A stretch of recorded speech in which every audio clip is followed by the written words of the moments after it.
મારું નામ પટેલ જિજ્ઞાસા. વનસ્પતિનું નામ મેથી. ગુજરાતીમાં મેથી કહેવાય, હિન્દીમાં મેથી કહેવાય છે અને અંગ્રેજીમાં ફેનુગ્રીક કહેવાય છે.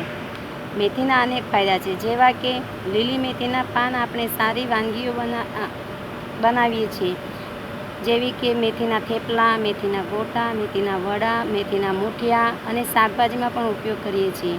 મેથીના દાણા પણ વધુ ફાયદાકારક છે. 1 ચમચી મેથીમાં 35 કેલરી હોય છે, જેમાં 3 ગ્રામ ફાઇબર, 3 ગ્રામ પ્રોટીન, 6 ગ્રામ કાર્બોહાઈડ્રેટ્સ, 1 ગ્રામ ફેટ તથા આયર્ન હોય છે. મેથીના દાણાનો ઉપયોગ કરવાથી પેટને લગતા રોગ, પિત્ત અને ડાયાબિટીસ જેવા રોગો મટી જાય છે. મેથીના દાણાને પલાળીને તેને પીસીને વારમાં લગાડવાથી વાળ ખરતા નથી અને સફેદ થતાં અટકે છે. ચહેરા પર લગાડવાથી સ્કિન સારી બને છે. આમ મેથીના અનેક રીતે ફાયદા છે.